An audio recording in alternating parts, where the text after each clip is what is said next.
that I am State Information Commissioner looking after Greater Mumbai bench. We work through the benches, and currently, incidentally, I am holding the additional charge of the Chief Information Commissioner for the state of Maharashtra also. But I must tell you that the issue of RTI, it runs across the themes that you are discussing. In fact, it touches all the aspects of the functioning of the governance. RTI Act, to my mind, is one of the most powerful act or most powerful tool for bringing transparency in the governance. RTI, as you know, right to information, we call in short RTI. Right to information is a fundamental right in the country. Most of you would know it. It was pronounced as a fundamental right by several judicial pronouncement decisions of the Supreme Court, but for the first time it was properly codified by RTI Act of 2005. I would say it's one of the very good acts in the sense that it's not too long, so you can go through it. Even the government officials can go through it. Otherwise, one doesn't find really time to go finer details of the acts. It's a very short act, but it covers nearly all the issues concerning with the substantive aspects and the procedural aspects. On the substantive aspect, it defines right to information. Now, that is the difference between right to information and right to privacy. Right to privacy has also been declared by the Supreme Court as the fundamental right, but it is not yet properly defined. But right to information has been properly defined by the RTI Act under the Section 2 definitional clause of the Act. It also defines information. What do you mean by information? Can you ask for explanation of, let us say, BMC, why things are happening or not happening? No, it only says that information means anything which is there on record. It could be physical record, it could be electronic record. And the third important part is that it defines public authority.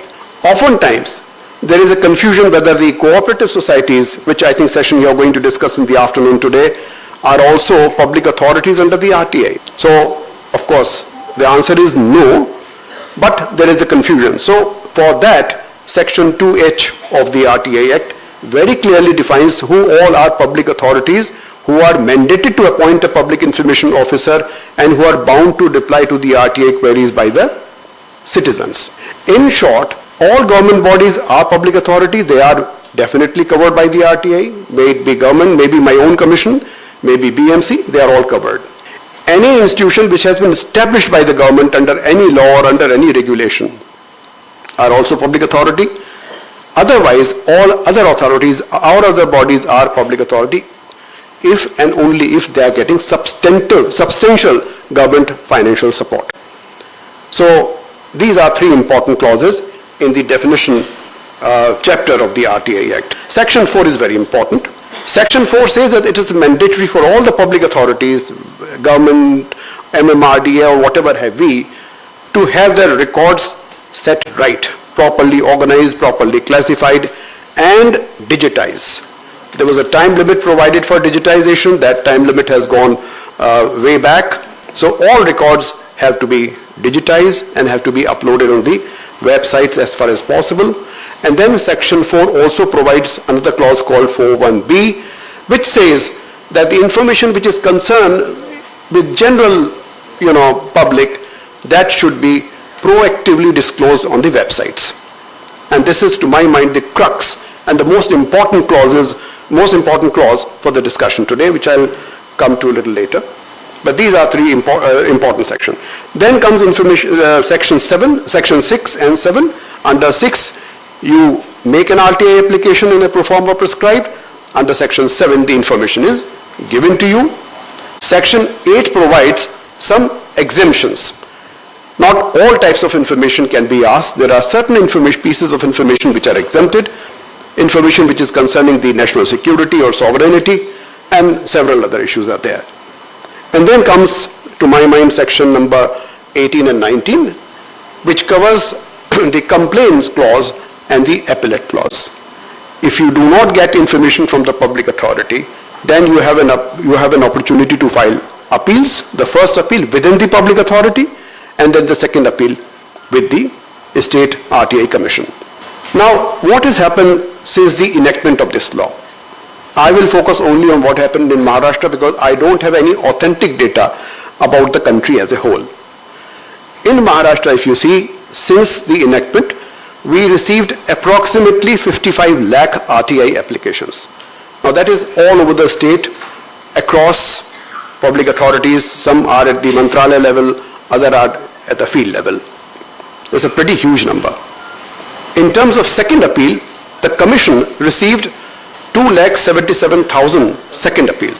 And this is the figure up to December 2016. I don't have the up-to-date data. Now, these two figures indicate that out of the 55 lakh applications, appeals were only 2.77, which is just about 5%. It kind of indicates that things are functioning at the level of public authority. In 95% cases, citizens didn't have to come to the Commission for enforcing their right to information. Though there are caveats to it. I mean, I'll come to it also a little later. Of the second appeal that we received, 2.77 lakhs, the Commission disposed of 2.35 lakh appeals during last 10-11 years, which again is a good number. Now, there may be several issues. There are several issues in making RTI more effective, but by and large, perhaps we can assume, if not conclude, we can assume that things are working on the RTI. RTI Act is being implemented, people are getting information. Now, what are the issues which are involved in making the Act more effective? The first issue is whether the people are getting information within time. I mean, you may get information, but after 6 months or 1 year. Then the quality of disposal, whether the questions asked were properly answered or not. That's one part.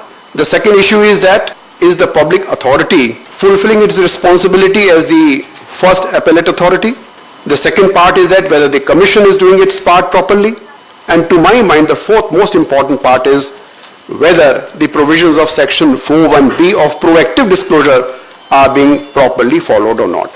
Now, you have been discussing issues related to RERA, you have been discussing issues related to development plan or whatever it is. As citizens, most of us are concerned with the quality of, let us say, roads, quality of water supply, what's happening in the ration card department, how many ration cards have been issued, or what RTO is doing. Now, much of this information is required to be proactively disclosed on the websites. That, unfortunately, is not happening. Now, why is that? If you look at the RTI Act, there are two types of information, as I said in the beginning. One, information which is concerned with the citizens in general. I am driving through the city, I am interested in the quality of roads. It's not an issue which is related to me personally, but it is related to everybody. Is the work of metro happening all right? Are there issues? So these are all general issues. And this information is supposed to be disclosed through voluntary proactive disclosure. And if this happens, the number of applications that people have to make under Section 6 will reduce considerably. Currently what's happening, I am getting RTI appeals in which people are asking that under the MP, MLA fund or other development programs, give me complete information of the works implemented, estimates, payments made to the contractor, etc. But this information actually should be proactively declared or disclosed on the websites. Now, a couple of issues very quickly. One is that, as I mentioned at the beginning, Section 2F clearly says that you can ask only for the record that is available, and you can't ask for its interpretation. There are Supreme Court rulings, of course. Mr. Gandhi will not be comfortable when I say this, but there are Supreme Court rulings that information doesn't mean why and what. It only means that, okay, if this is the paper, you can seek information which is there in it. This is a record. There's another issue, which is that if the information is already available in the public domain, then you are not expected to ask for it under the RTI. Let's say birth and death registers, birth and death record, it's already available in the public domain. There is a set of law which is there to access that information. My own certificate, my father's, let us say, death certificate. For that you don't have to come in the RTI. Similarly, if there are court proceedings going on in High Court or in District Court, for example, those papers you are supposed to access under the rules which High Court has promulgated, not under the RTI. But oftentimes there is a confusion that people start asking about, let us say, the affidavit filed by the opposite party under RTI. So this is another important clause, and that's one reason why RTI channel is getting clogged. This apart about the exemption clause. Now this is a very important area which I think Mr. Gandhi will dwell in details. There are some 8-9 exemptions which are provided in section 8 and one exemption provided in section 9. The most contentious issue is about the information which is supposed to be the private information or personal information. People ask about the disciplinary action taken against the government servants, and they said, give me entire record since it's available on record, what kind of DE was done, what kind of notices were issued, what kind of penalty was imposed upon him. Now this under, as you call, 8(1)(j) has been defined as personal information, and it has been conditionally exempted. I'm getting large number of applications of this sort. And why applications are made? Perhaps that officer, he did not do right things to the person who is asking these questions.